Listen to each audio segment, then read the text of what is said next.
राहुल गांधी ने फिजा बदल करके रख दी है, माहौल बदल करके रख दिया है, हालात बदल करके रख दिए और महाराष्ट्र से लेकर के और बिहार तक हुड़दंग मचा हुआ है राजनीति के अंदर। एक एक पल कहानियां बदल रही हैं, एक एक पल राजनीति गरमा रही है। नरेंद्र मोदी के विदेश अमेरिका से आने पर एयरपोर्ट पे कोई रिसीव करने वाला एक व्यक्ति नहीं था। इकलौते अकेले खुद ही अपना पीठ थपथपाने वाले नरेंद्र मोदी थे। लेकिन इस बीच हरियाणा और जम्मू कश्मीर के चुनाव का या महाराष्ट्र और झारखंड के होने वाले चुनाव का इतना जिक्र क्यों हो रहा है? और हरियाणा की एक रैली, कल जो राहुल गांधी की रैली, एक रैली हुई, उस रैली ने फिजा बदल दी, हालात बदल दिए और बहुतों के चेहरे की हवाइयां उड़ा दी। उधर नीतीश कुमार जिस तरह हमलावर हो गए हैं अब नरेंद्र मोदी के खिलाफ, जिस तरह नरेंद्र मोदी ने नीतीश कुमार के खिलाफ साजिश रची और उन्हें तोड़ने का प्रयास किया और चुनाव में उन्हें भारी नुकसान पहुंचे, इसके लिए षड्यंत्र रचा, यह नीतीश कुमार को समय रहते ही पता चल गया। और जब पता चला तो वह नरेंद्र मोदी के लिए घातक साबित हो गया, अमित शाह के लिए घातक साबित हो गया। लगातार 2 दिन से खबरें चल रही है कि जेपी नड्डा बिहार पहुंच रहे हैं, नीतीश कुमार ने डिमांड रख दी है। लेकिन महाराष्ट्र के अंदर तो इतनी उथल पुथल मच गई है कि अब आरएसएस के प्रमुख भी नरेंद्र मोदी और अमित शाह से मिलने का समय ही नहीं दे रहे हैं। नागपुर जाकर के गृह मंत्री को वापस आना पड़ता, बैरन और मंत्री साथ छोड़ते हुए नजर आ रहे हैं। राहुल गांधी शेर की तरह दहाड़ रहे हैं, नरेंद्र मोदी की मुश्किलें बढ़ रही है। वही राहुल गांधी को नागरिकता के मामले में फंसाने की भी साजिश चल रही है। अब तो कोर्ट ने मांग दिया है कि सबूत दीजिए गृह मंत्रालय से, और भाजपा के ही नेता ने अपील की है इलाहाबाद हाई कोर्ट में, और कोर्ट ने कहा अब दीजिए, आप सबूत दीजिए।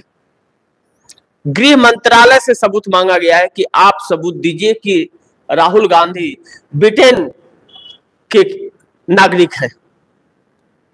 इस तरह जो राहुल गांधी के पीछे यह लोग पड़े हैं, भारतीय जनता पार्टी वाले, या जिन परिस्थितियों में यह लोग हैं, जिस तरह भारतीय जनता पार्टी के 10 साल के शासनकाल ने इस देश को तहस नहस किया है या इस देश को छिन्न भिन्न करने का प्रयास किया है, और किया है, इसे सिर्फ प्रयास नहीं कहा जा सकता, छिन्न भिन्न हुआ है, इससे इंकार नहीं किया जा सकता।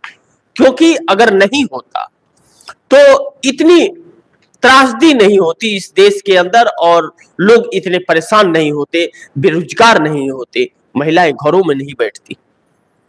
यह सारी चीजें अब नरेंद्र मोदी के लिए बड़ी मुश्किलें पैदा कर रही हैं, और नरेंद्र मोदी ने ऐसा सोचा नहीं था कि इस कदर बेआबरू हो जाएंगे।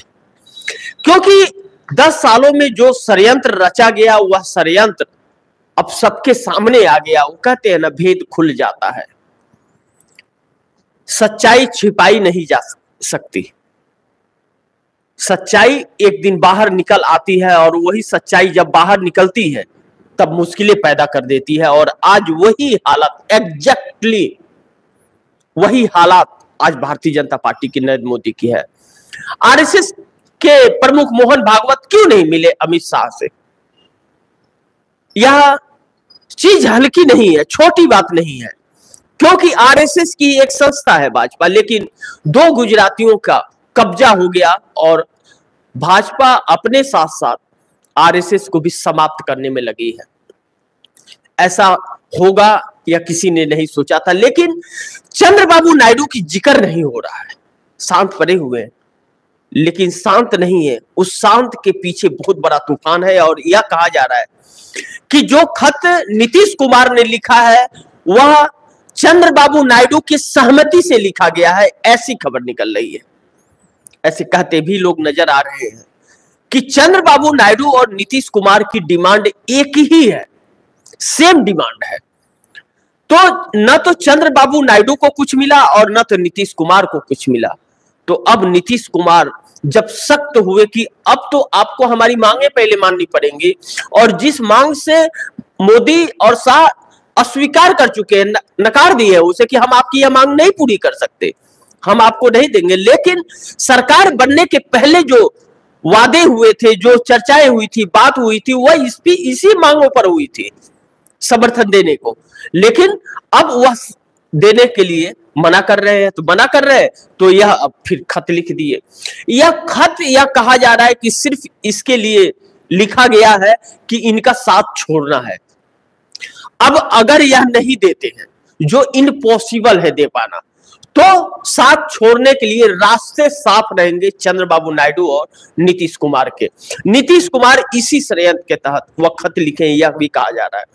लेकिन मान मनोबल का दौर शुरू है, लेकिन वह कहते हैं ना, बुरी आदतें इतनी जल्दी छूटती नहीं है। तो बुरी आदतें जब नहीं छूटती है तो उन नीतीश कुमार को जो पार्टी के अंदर तोड़ फोड़ की कोशिश की गई, या चिराग पासवान, जीतन राम मांझी और उपेंद्र कुशवाहा को जो लगाया गया उनके पीछे, प्रशांत किशोर को लगाया गया, यह सारी चीजें नीतीश कुमार को कमजोर और भारतीय जनता पार्टी का सत्ता आने के लिए किया गया।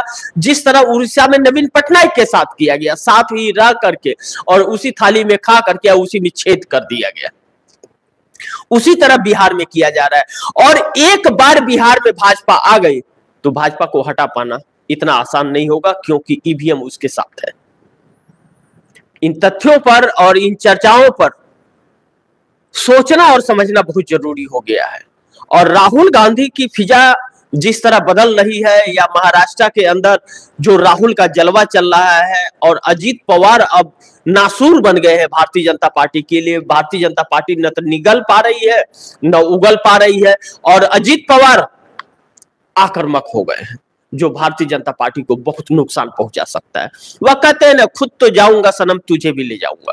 तो जिस ईडी सीबीआई के डर से अजीत पवार को लाई थी, अब उस अजीत पवार को अगर हटाती है भाजपा तो मराठवाड़ा में दिक्कत आ जाएगा और शिंदे को भी दिक्कत आएगा।